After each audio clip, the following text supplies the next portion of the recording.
And before going to discuss about the systems, we require to understand at what principle it is working.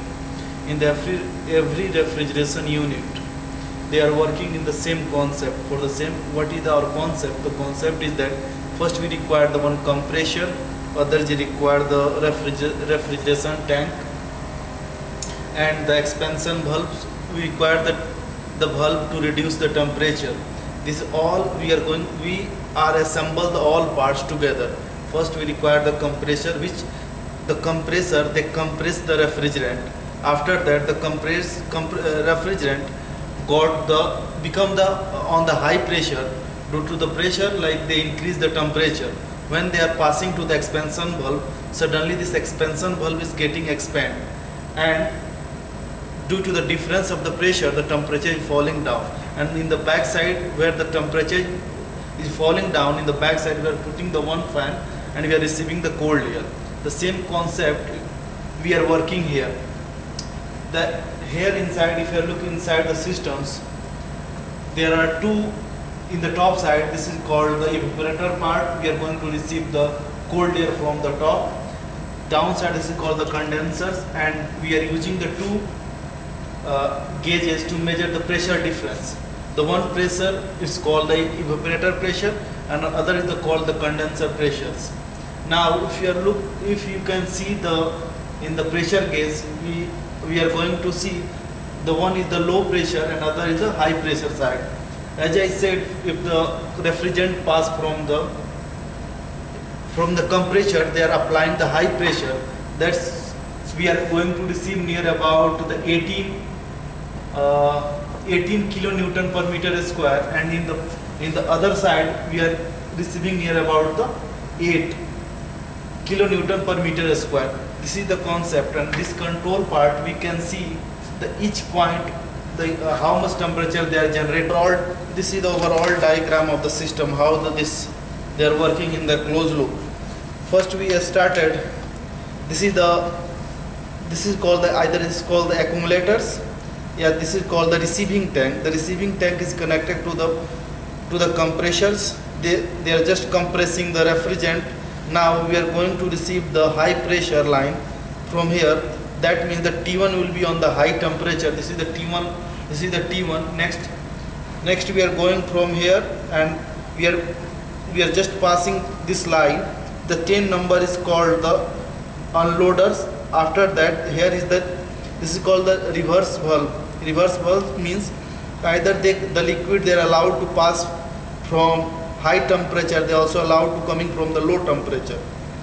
Then they are going to the option number 4 in the condenser side. In the condenser side, we know we are going to receive the high pressure lines and also in the high temperature. Then T2 and the T3. And here also they are putting the two temperature, T7 and T8. T7 and T8, one is the front side temperatures and other is the back side of the temperature of the condensers. Next, we are just passing this refrigerant by evaporator lines, and we are going to record the pressure difference here, and again they are coming back from the reverse line and they are coming to the accumulators. And one more point, we are going to receive the maximum load temperature and T6.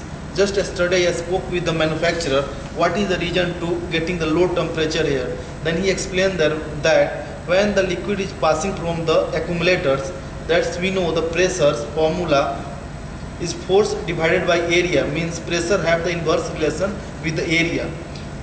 They are coming from the low area, then they have the higher pressure. If you are going in the higher area, then area if increase, then pressure will be going to the decrease. Then pressure decrease, that means the temperature will be also decrease. Then we are receiving the lowest temperature in the T6. If you are look in the T6, this is the T1, T2, T3, T4, T5, T6, 1.6, T7. T7 is the one is the front side, other is the back side temperature of the condensers. This is the condenser part. This is the T7, the front, and one more temperature sensor is the back side of the condenser. Next temperature is the T8. T8 means we are going to receive the T8. This is the T8 in the back side. After that T9, this is the same, they are putting the one in the back, another is one in the front and the back of the The top? yeah, in the evaporator in the top side, so that we can take, if we take the difference from the T9 and T10, then we are going to get the exact difference of the outlet temperatures. Now suppose this is the T9 99.9, and if I put 10 is 3.6, then we are going to get the difference. 19.9 by 3.6 is approx the 16.3 degrees C, which you already set on the 16 degrees C, which you are getting as a output. This is the overall about the principle of the systems, and this is the only demonstration you need to understand at what principle it is working here, the systems. So start from the stand, how we start and how we to take start reading. the system? First we have to Close. give, just we can just, it's similar to our home usages, is just we have to press the off switch. It will take some time to get off, because the both pressure, the evaporator and condenser, they will going to be same, then they will stop.